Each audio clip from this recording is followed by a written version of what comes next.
Hey everybody, this is Elon from Inside Fighting. This episode, look, I'm just going to jump right in because I'm really excited for this episode. It's on Haitian machete fighting. Yeah, if you don't know now, you know. Stay tuned. We're going to jump right in like we always do. Pow pow, inside fighting, yeah, dangerous martial arts. Pow pow, ooh ah. All right, so let's just talk about Haitian machete fighting. First of all, I think machetes are a very interesting weapon. I'm a huge fan of machetes, and I think there's a lot of these cultures, when you take guns out of the equation, where machetes are a major part of self-defense. Haiti's no different. I mean, this style supposedly comes back all the way from the 1700s, and it's one of those things that was passed down from family to family to family. It's very obscure, and there's an attempt to revitalize it now. And so I found this great YouTube page called the Haitian Machete Fencing Project. Haitian Machete Fencing Project. And they're doing some really wonderful stuff. And if you look, it's called, I don't know if I'm saying this properly. Look, I speak French. Je parle français. J'habite à Montréal pour un peu. Et mon français, c'est pas excellent, mais si tu comprends, tu peux faire un comment below. Okay, so pretty much, I think it's called tire machette in Haitian, or tire machette. If you know, let me know, because I'd like to know, and I've said no too many times now. Now, I'm going to jump right in, show some videos. Look, there's some really cool stuff about this system. I have a Filipino martial arts background. I love bladed weapons. I think it's one of the coolest things. There's some major distinctions here. Now, machetes, like I said, they're a farmer's tool, but in Haiti became a major part of the self-defense culture. And if you go to Haiti, you will know that people walk around with machetes on their back. And actually, machete fights are something that actually do happen. If you go on YouTube, I can't post them here because I'll be demonetized, as I've been in the past. But there's a ton of videos of people actually getting into fights with machete. And they're gruesome. So let's just jump in. Let's just look at some of what it looks like. And I'm going to break down, first, this is called the Avril or Avril. I'm not sure, again, with my accent. Machete system. It comes from that family. But let's just look at some of the movements and what kind of makes it different than what I would personally say Filipino martial arts and other bladed systems have.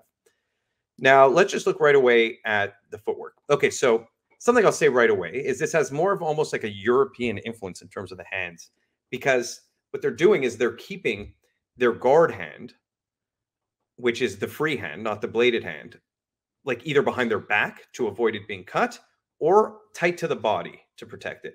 In Filipino martial arts, a lot of the time what you'll see is an active guard hand or an active free hand, which is responsible for doing all kinds of stuff like trapping, clearing the weapon.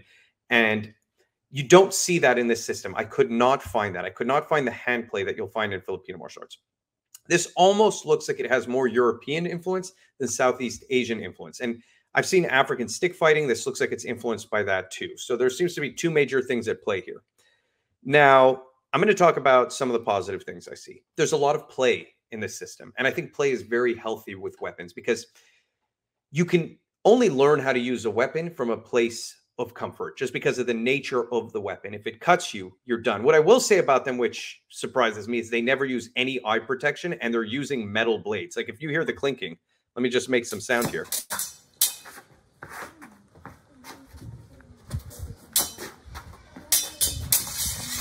Now you can hear those are real blades. Now, what I will say is it's not like they're going hard. It's not like they're trying to cut each other, but it doesn't matter. With a knife, it really doesn't take a lot. With a metal blade, it doesn't take a lot. Even if it's dulled, if that thing grazes your eyes, he's wearing sunglasses, but you'll see almost no one else is protecting their eyes in any way, shape, or form. So I find that it has very different footwork than what I'd be used to. They're willing to take more risks to place themselves into harm's way, again, in this playful kind of exchange, than you would see in Filipino martial arts. Filipino martial arts seems to acknowledge range a little bit more. We'll either fight at long range, medium range, or close range, and the style of fighting changes depending on which range you're at.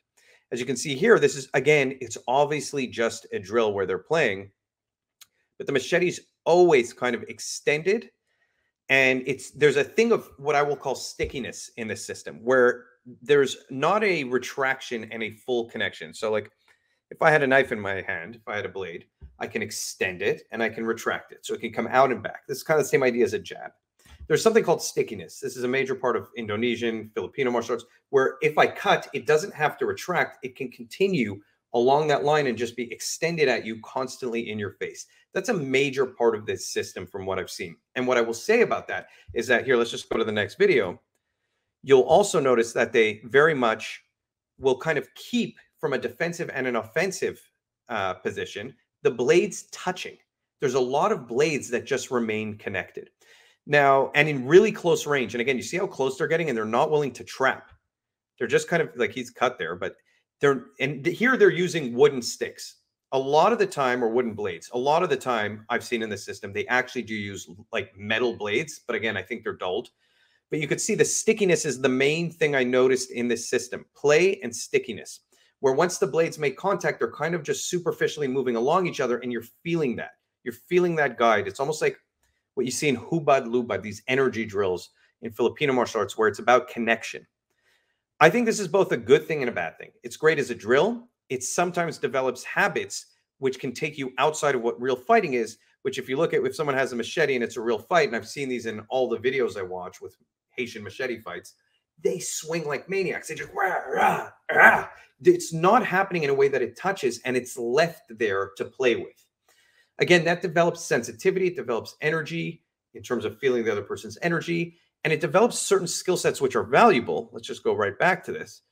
But what it doesn't develop is that ability to deal with high pressure. And that's the only thing I noticed that was missing from this. There's some beautiful cultural aspects. There's always an element of music. So let's just...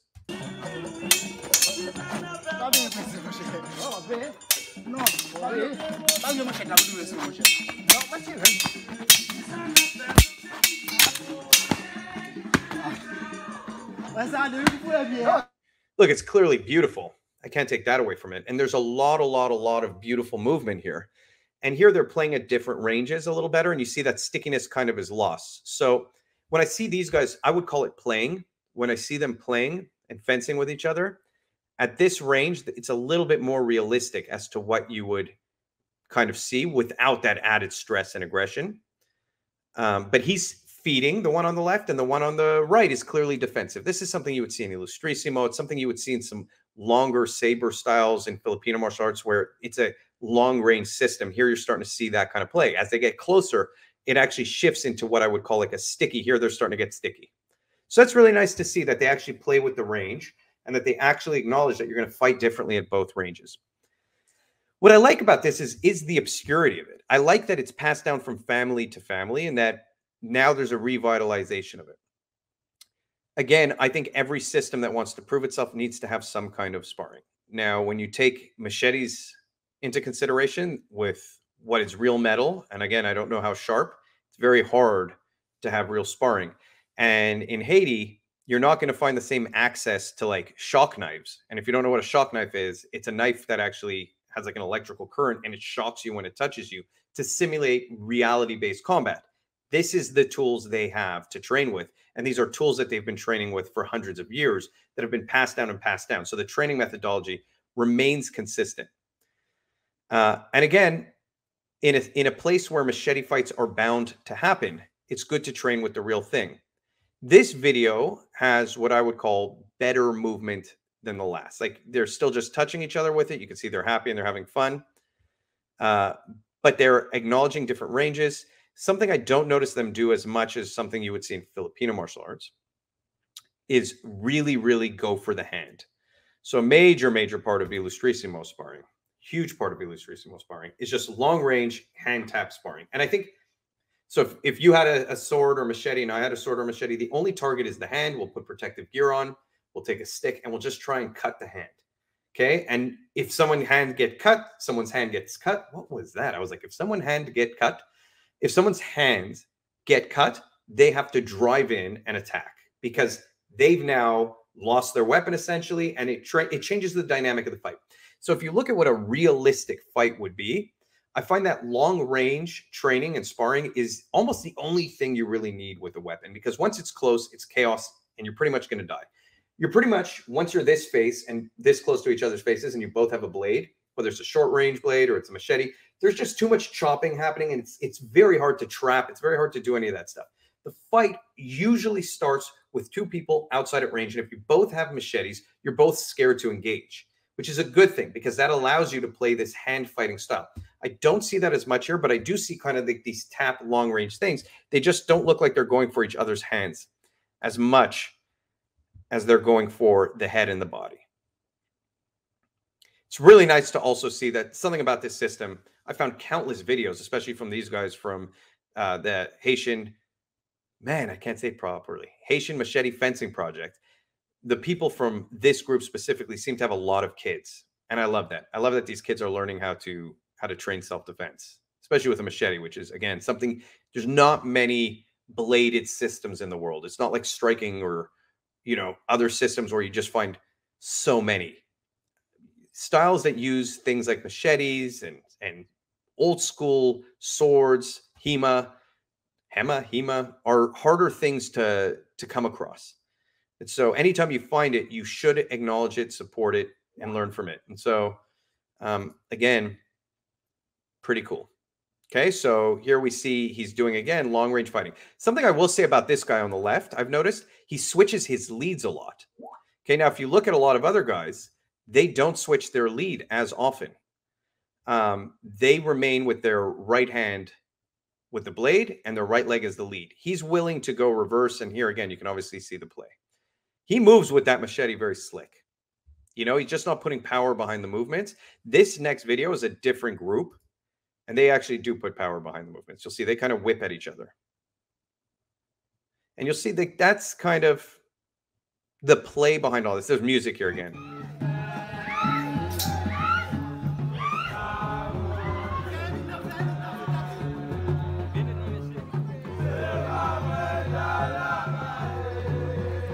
Let's just look at, okay, so here you see a more traditional way of fighting. Both have right leg lead, right hand weapon. Okay, so they're fighting the way that you would see, and they're at range. This is how fights actually happen. This is what I like to see. Both have a different guard. One has a low arm guard. The other one has a high guard, like he's going to chop down. Again, very realistic as to what you might see.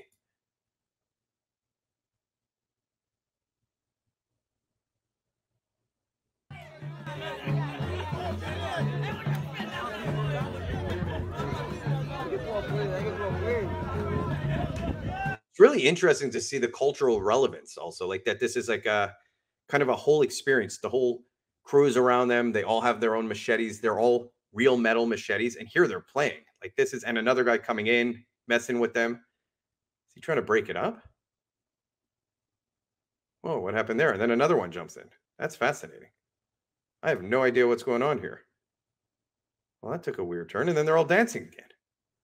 This video took such an interesting turn.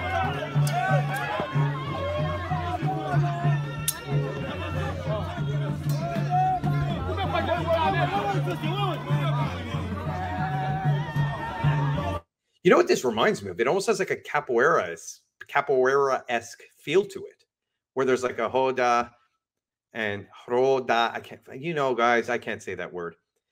And like people play, and there's music, and there's like a dance element to it, and then other people get involved. This reminds me of capoeira in the weirdest way with blades. Very fascinating. And the way they're playing, again, I call it playing because it's not fighting what they're doing, is a way that I really like. They're at range. They're kind of throwing harder strikes at each other, but not with the intention to cause harm. And again, there's a joy to it. Super, super, super fascinating. And it kind of seems like the fights just break out of nowhere, which is, again, it's training you. This kind of experience here, what I love about this is training you kind of in a little bit of a different way than what you would find in other systems. Like you're walking down the street, there's energy, and then a fight just breaks out. It gives you a little bit of that pre-fight training, which is be aware of your surroundings. These guys don't know who's going to attack the other person. You can see they just kind of find each other and then decide it's time to fight. I love that element of this. And again, I love the joy behind it. I think I've come to a point in my life. Let me just give a little speech. Again, he just broke out into a fight. And then random people will jump in and break it up. And they're fighting at range. You know what I mean? This is nice. I love this. And another one jumped in, just like capoeira. 2-on-1 now, almost. Incredible.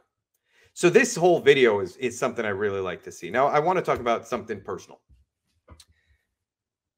And this should go without saying. But martial arts should bring you joy. Martial arts should fulfill you in ways that are more than, look, if you've just been beat up and you're like, I got to learn self-defense. I got to learn self-defense. I have to be able to protect myself. I get it. You should still find something you enjoy doing. You're going to excel at the thing you enjoy doing. People always ask me, what martial art should I train? To train the martial art, two things. Train the martial art that, and I'll do a video on this eventually because there's a lot more to this, but train the martial arts that's close to you because you know you'll go. In other words, not everyone has the capacity to drive an hour away. I know this about myself. If something's an hour away, I'm less likely to go than if it's 10 minutes away. We all have our cutoff. Make sure you find a school in your cutoff. It's the biggest mistake to be like, this is the style I want to train, but it's an hour and a half away, but I'm not willing to drive an hour and a half, but I'll sign up in the hopes that I keep going. You won't. The second thing is do the thing you are passionate about because you will excel at the thing you are passionate about. I rather see somebody train Taekwondo 5 days a week at a school that they actually attend and enjoy and that they're at home thinking about it and they just love it and excelling at it than someone who's like, well, I'm going to train Brazilian Jiu-Jitsu once a week at a place that's an hour away. And some weeks I won't even go because it's too much of a headache. I think that you have to be realistic with yourself. And the more you do something, the better you will be at it. But what martial arts has to do is bring you joy. And for me, the joy comes from culture. It comes from the community. And it also comes from, I'm a weirdo. I like obscure martial arts. I like uniqueness. I like the things that you don't find. I've been doing martial arts over 25 years now, and I like things that are different. This seems to have all that. So again, props to this system. Let's just look at a few more videos. See, again, a kid. Now, another thing I'll say about this is the blocking system here is not like a long-range system like Illustrissimo. It almost reminds me more of a Dossier Paris. And I'm a black belt in Dossier Paris. I've been training it for a very long time, more than a black belt. I have multiple black belts in that system because there's subsystems like Escrito. We do Pangamot, Panantukan. Even Yaoyan is a part of Dossier Paris. A lot of people don't realize that, but if you look at the Yaoyan academies, they're usually affiliated with Dossier Paris academies. There's usually a connection there. And so what I'll say about this blocking system is if you look, it's very basic. What you'll find in Illustrissimo, because it's a long-range bladed system, is a lot of complex blocks. You'll learn the basics. You get fed, you learn a basic block, a basic block, a basic block, but then you'll have, okay, I can block like this. I can block like this. I can block like this. I can block like this, right? I don't know if that makes any sense or how it reads on camera, but if I had a machete and someone was attacking me, it would make more sense. In Dossier Paris, what I noticed is my teacher always told it to me like this. Think about you think about boxing structure, right? Boxing structure is I have my frame and I'm tight, I'm covered. And so long as my hands are here, I'm not going to get harmed. Now, Dossier Paris looks at weapons the same way. This is my weapon. And it's also my defense. So it has to remain close to me and not overly complex. And in other words, I don't turn it down if I don't have to. I don't do this. I don't do this if I don't have to.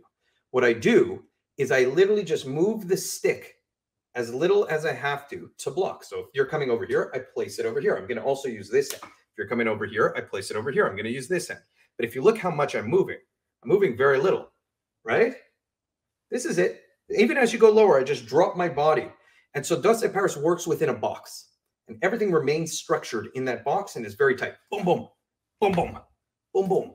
Okay. And even our training drills are like that. And if you look here, this system, again, very, very basic blocks.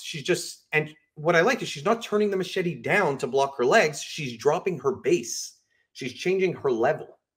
And again, I don't think there's a right or a wrong with weapons, but that's something that I see in Dossier Paris, which I've always liked. She's moving her leg away from the attacking line. And the only thing I'll say that's very different is doesn't look like there's any trapping, any hand play. Let's look at this next video here. So this one I remember had nice stickiness. See how they're just kind of playing? So something I did notice when I watched a lot of machete fights is you do find at some point in the fight when guys have gotten over the adrenaline dump, if it keeps going, and like they're bleeding out a little bit, but they're still fighting, you do find this kind of weird middle ground. And I mean this. I've examined so many videos where the machetes just kind of rest on each other. People get so tired and the adrenaline kind of gets that they relax into each other. And they kind of just stay there and then have an explosive movement. And I've seen machetes kind of slide along each other, this kind of binding of the machetes. And so this is a valuable drill. This is not something that I say has no value. It's just like there's so many opportunities to cut up the hand here. Usually if someone's this close, they're either going to back away or close in. I've learned that. I mean, it's one of my biggest criticisms of Balintawak or Wing Chun as a system, right? As an empty hand system. Wing Chun stays in trapping range, which is a range that is a transitionary range. You don't fight for a whole minute in trapping range. You fight for a second in trapping range. So if you're going to spend 100% of your time there, it's not that it's a useless skill, but you're better off spending 60 to 70% of your time at long range, another 20 to 25% of your time at close range, which is what happens. People clinch up or they get very close with a weapon. And then the rest, the 5%, at trapping medium range, because that is the range you're least likely to spend your time. And that's just my philosophy. And you can hate me or love me for it. But I really believe that. I believe long range is the basis of all fighting. And then close range is a secondary part. And the third kind of part to the puzzle would be transitionary fighting, which to me is trapping range, or that middle range. People do not stay there. If you watch real fights with weapons or without, it's very, very rare for a fight to maintain that range. And it's very, very hard for a fight to maintain that range, because if someone is scared, they back up. If someone is hurt, they move forward or back. And if someone is very, very aggressive, they are always moving forward. So the range is constantly being played with and transitionary. Let's just go to this last video here. And again, this is another nice example of stickiness and the basics of, see how the blade touches and he kind of moves it sometimes. It's almost like he's trying to just stay touching it. See how he's kind of guiding it. I like this kind of drill. Again, it's an energy drill. It's going to develop some instincts that I think have transitionary value. If you're spending all your time here, and here we go, Professor Avril, training Mike with sticks. But if you're spending all your time here, I think that this might not be the place to spend all your time. Exactly what I just said. But overall, again, I do see value in this. I just think like this last video here, where the guys were playing in the kind of capoeira style thing at range and swinging at each other a little bit more, was a more realistic range to play at. Okay, final notes, like I always do. I would definitely train this if it was around me. I think it's very, very cool. And again, I like bladed systems, and I think this is different enough from everything I know about Filipino martial arts. This is kind of a different experience. And for me to criticize something without doing it, you know, I'm watching the videos, I'm giving my thoughts as someone who's done a lot of weapons-based training, but that doesn't mean that when I'm in there and I experience it, that I won't have a newfound appreciation for it and say, guys, I was totally wrong. These drills actually translate completely different than I expected. So take everything I say with a grain of salt. But I do think it is definitely a system that I would train. I think going and just dedicating myself to training just with the machete would be very, very interesting. Something I do when I teach people Filipino martial arts is I ask them, hey, are you going to walk around with a knife? And they go, yes or no. If they say no, I have no interest in teaching them how to use a knife. I'll teach them a little bit, but I'm going to give the primary point of focus to the thing you carry. So if they tell me, hey, I carry a expandable baton, an asp, I'll say, then we should be training with the asp. Or they say, hey, I train with a kubotan. Well, give me your kubotan. Let's train with that. And me, I do keep a machete in my bag or in the back of my car all the time. And it's something that I would love to have someone I could say, let's just do machete training together. Let's just do these drills together all the time. So for me personally, this is a system that resonates. Again, it has the culture, it has the music, it has the community, has the joy, and it does seem to have a self-defense application, because anytime you got a machete, you're pretty tough. Anyways, I hope you enjoyed this video. I hope you like and subscribe. I'm going to keep asking. I'm trying to grow these subscriber lists that I got going on. So if you enjoyed the video, then you better do that. I won't know either way, as I always say. That's it.